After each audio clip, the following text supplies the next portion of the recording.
मित्रों, ओम श्री गणेशाय नमः। भगवान गणेश जी की कृपा से आज का दिन आपके जीवन में सुख, शांति और समृद्धि लेकर आए। इसी मंगल कामना के साथ आइए जानते हैं रविवार यानी कि 31 मई 2026 का संपूर्ण, विस्तृत और बिल्कुल सटीक पंचांग। दोस्तों, हमारा यह पंचांग विभिन्न सांस्कृतिक विश्वविद्यालयों द्वारा प्रकाशित प्रामाणिक पंचांगों पर आधारित होता है। इसलिए आप जो जानकारी जहाँ प्राप्त करते हैं वह पूरी तरह विश्वसनीय होती है। तो इन्हीं शब्दों के साथ आइए जानते हैं आज का संपूर्ण, व्यवस्थित और सटीक पंचांग। आज है रविवार यानी कि 31 मई 2026, विक्रम संवत 2083, शक संवत 1948, कलि संवत 5128, पक्ष शुक्ल पक्ष, ऋतु ग्रीष्म ऋतु, आयन उत्तरायण। मास की बात करें तो आज पूर्णिमा और अमावस्या के अनुसार अधिक ज्येष्ठ मास यानी कि पुरुषोत्तम मास, सूर्य संक्रांति के अनुसार ज्येष्ठ मास रहने वाला है। तिथि की बात करें तो आज पूर्णिमा तिथि दिन के 2:14 तक, उसके बाद प्रतिपदा तिथि आरंभ हो जाएगी। नक्षत्र रहेगा अनुराधा नक्षत्र शाम के 4:12 तक, उसके बाद ज्येष्ठा नक्षत्र आरंभ हो जाएगा। करण आज का भवकरण दिन के 2:14 तक, उसके बाद बालव करण रात्रि 3:25 तक, उसके बाद कौलव करण प्रारंभ हो जाएगा। योग आज का शिव योग रहेगा जो कि सुबह के 5:25 तक, उसके बाद सिद्धि योग आरंभ हो जाएगा। राशि और ग्रह स्थिति। चंद्रमा आज वृश्चिक राशि में पूरा दिन विराजित रहेंगे, इसलिए बच्चों का भी आज जन्म होगा उन सब की राशि वृश्चिक रहने वाली है। सूर्य वृषभ राशि में रहेंगे और सूर्य नक्षत्र रहेगा रोहिणी नक्षत्र। सूर्योदय सुबह के 5:24 पे, सूर्यास्त शाम के 7:14 पे, चंद्रोदय शाम के 7:31 पे। चंद्रास्त आज नहीं होगा क्योंकि आज पूर्णिमा है। व्रतहर की बात करें तो आज स्नान दान की पुरुषोत्तम पूर्णिमा है जो कि 3 साल में एक बार आती है और ये बहुत ही फलदायी होती है। आइए जानते हैं आज के शुभ और विशेष मुहूर्त। ब्रह्म मुहूर्त सुबह 4:03 से लेकर सुबह के 4:43 तक रहने वाला है। ब्रह्म मुहूर्त में किसी प्रकार के ध्यान के संबंधित कार्य आप करते हैं तो उसमें आपको सफलता मिलेगी। अभिजीत मुहूर्त दिन के 11:51 से लेकर दिन के 12:47 तक रहने वाला है। अभिजीत मुहूर्त में कोई छोटा मोटा कार्य आप आरंभ करते हैं तो उसमें आपको सफलता मिलेगी। विजय मुहूर्त दिन के 2:37 से लेकर दिन के 3:33 तक रहने वाला है। विजय मुहूर्त में केस या सरकारी कार्य करना बहुत ही उत्तम रहता है।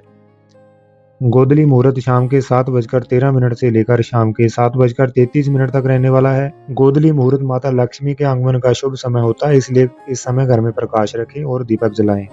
प्रदोष काल शाम के 7:14 से लेकर रात्रि के 9:28 तक रहने वाला है। प्रदोष काल भगवान शिव की पूजा आराधना करने के लिए बहुत ही उत्तम समय होता है।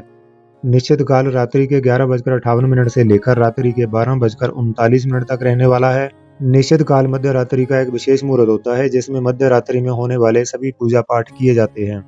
आइए जानते हैं आज के शुभ चौघड़िया की स्थिति। चार समय सुबह के 7:08 से लेकर सुबह के 8:51 तक। लाभ समय सुबह के 8:51 से लेकर दिन के 10:35 तक। अमृत समय दिन के 10:35 से लेकर दिन के 12:19 तक। शुभ समय दिन के 2:03 से लेकर शाम के 3:46 तक रहने वाला है। आइए जानते हैं आज के राहु काल और अन्य अशुभ मुहूर्तों के बारे में। राहु काल शाम के 5:30 से लेकर शाम के 7:14 तक रहने वाला है। राहु काल में कोई भी नया कार्य आरंभ नहीं करना चाहिए। गुलिक काल शाम के 3:46 से लेकर शाम के 5:30 तक रहने वाला है। ये भी एक अशुभ मुहूर्त है, इसलिए इस समय में भी कोई नया कार्य आरंभ नहीं करना चाहिए। आज दिशाशूल पश्चिम दिशा में है, इसलिए पश्चिम दिशा में यात्रा करने से बचें, अन्यथा हानि हो सकती है। अगर यात्रा जरूरी हो तो थोड़ा सा घी खाकर यात्रा आरंभ करें, इससे दोष कम हो जाता है और सफलता के योग बनते हैं। आइए जानते हैं आज के लगन की स्थिति। वृषभ लगन सुबह के 4:31 से लेकर सुबह के 6:27 तक। मिथुन लगन सुबह के 6:27 से लेकर सुबह के 8:41 तक। कर्क लगन सुबह के 8:41 से लेकर दिन के 11:01 तक। सिंह लगन दिन के 11:01 से लेकर दिन के 1:19 तक। कन्या लगन दिन के 1:19 से लेकर शाम के 3:35 तक। तुला लगन शाम के 3:35 से लेकर शाम के 5:55 तक। वृश्चिक लगन शाम के 5:55 से लेकर रात्रि के 8:13 तक। धनु लगन रात्रि के 8:13 से लेकर रात्रि के 10:17 तक। मकर लगन रात्रि के 10:17 से लेकर रात्रि के 11:59 तक। कुंभ लगन रात्रि के 11:59 से लेकर रात्रि के 1:27 तक। मीन लगन रात्रि के 1:27 से लेकर रात्रि के 2:52 तक। मेष लगन रात्रि के 2:52 से लेकर सुबह के 4:27 तक रहने वाला है। तो मित्रों, यह था आज का संपूर्ण, सटीक और विस्तृत पंचांग। अगर आप चाहते हैं कि रोज आपको ऐसा ही सटीक पंचांग और धार्मिक ज्ञान मिलता रहे, तो अभी चैनल को सब्सक्राइब करें और बेल आइकन जरूर दबाएं। वीडियो पसंद आया हो तो लाइक करें और कमेंट में जय माता दी या जय श्री गणेश जरूर लिखें। आपका एक कमेंट हमारे लिए बहुत प्रेरणा देता है। इसी तरह जुड़े रहिए हमारे धारा के साथ, जहाँ ज्ञान भी है, श्रद्धा भी है और आस्था भी। जय माता दी।